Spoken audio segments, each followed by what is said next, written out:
Hi guys, welcome back to a new video on the channel. Now this is the review to of last night's championship results and also a detailed little discussion about my team Reading, because something is not right, a lot needs doing, and I have some views and some opinions on that which I will put through into this video. But I will do our game with Brentford at the end so I can put it all in one big chunk. So we're going to start off Millwall versus Swansea. That finished 1-1. An interesting game. I think for Millwall that's a very good point. Swansea probably needed more than that. The chasing teams would have looked at that result and gone, you know what, that's perfect, we'll take that. As it is still very tightly congested at the top end of the championship. So interesting for those two.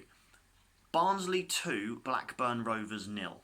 Now, I went back to my prediction video I did a while back about relegation, and I had Barnsley to survive, and a lot of people, maybe not on the comments there, but a lot in my Twitter and everything, were like, are you mad? Are you insane? What have Barnsley gone and done? They've now won 3 in a row without conceding, and they are close to survival. And Barnsley look like a team that can get themselves out.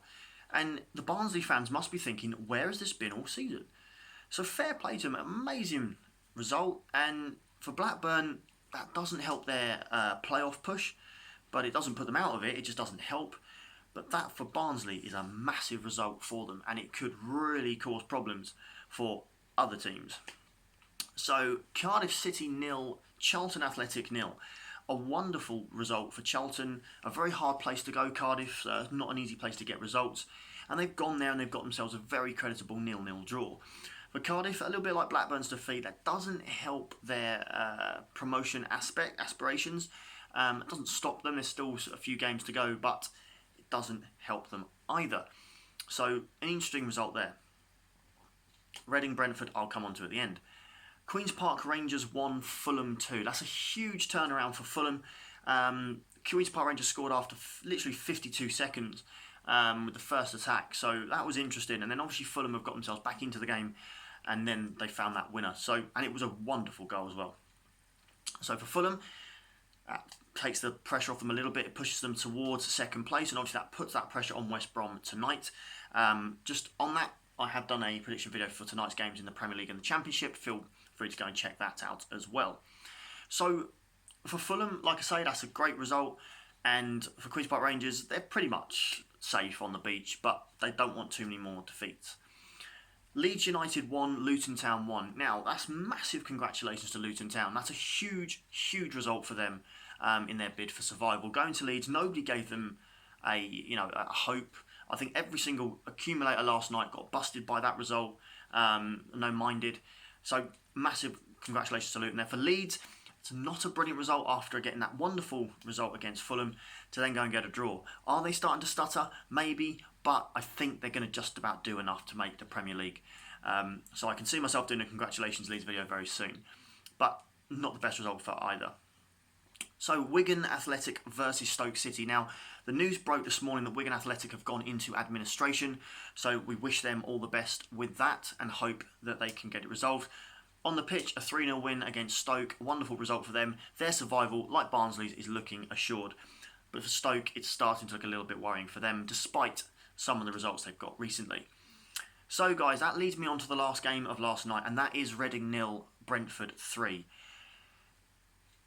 I've got no issue with us losing to Brentford. They are one of the best teams in the league, and they've done really well. What annoys me is the way this team is playing at the moment. And Mark Bowen, I'm starting to lose my patience with the guy. When he came in, a lot of the Reading fans were calling him a snake. They were calling him lots of names that he got Gomez out and got himself through the door under the nose. It started off like most managerial careers. He was getting some results. He was doing well, but it now seems like he's losing the dressing room. And the reason I say this is the last 4 games we've played, bar Birmingham, the last 3 games we've played,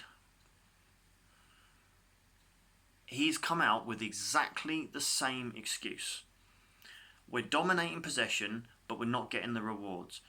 We're doing this in training, but we're not getting the rewards on the pitch. Hold it there.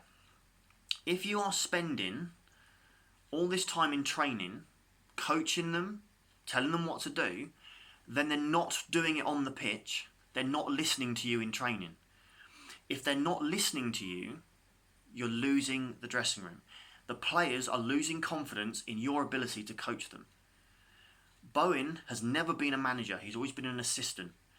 And I'm starting to see why. He's losing ideas. He's clueless. He doesn't seem to understand our best lineup. He doesn't know who to play, where to play them, what to do. We've got a massive squad and there's a massive job that needs doing at Reading in the summer. Although we say the summer, I mean the end of the season. Because the last 3 seasons, we have been shocking. And rightly so, a lot of people have criticised the team, have put us as relegation favourites, and saying that we should get relegated, we've been poor, and they've got every right to say that. Every right, because we have been shocking. And the games against Stoke, Derby and Brentford, we have just not been good enough. Yeah, alright, we've had spells, like the manager said, where we've maybe been the better side, or we've dominated, but domination doesn't win you points. It doesn't win you anything. Ask Derby County fans. They had how much possession against QPR in that playoff final? 1 QPR attack, 1 goal, goodbye Premier League. Derby County wouldn't have then gone to the FA and gone, well, we had most of the possession. Alright, in that case, Queen's Park Rangers, although you scored the goal to win the game, we're going to give promotion to Derby. It don't happen like that. And our manager has to see this. That, yeah, we can have all the possession in the world, but if we are not scoring goals, and we are not creating the chances, and we're not playing well, the team looks done. You know, the guy on Sky Sports News said that we were dominating the opening 20 minutes. We were having all the possession and the chances. The second that Brentford scored, he said the line I knew that was coming. Reading have given up. After 1-0. 20 minutes into a game. That is the manager's fault. That's also the players, yes. But the manager's then got 60, 70 minutes to get the players focused again. Plus, he had two water breaks as well, along with the half-time team talk. And even out of all 3 of those, the players still didn't pick up their performance. After the water break, where you're having a talk with them, telling them what to do, then they go out and don't do it. That says a lot. That, to me, says everything. They have clearly lost faith in his ability to take this club forward. He said, his words, I promise I will take Reading to the next level. Which, yep, admittedly was the top half.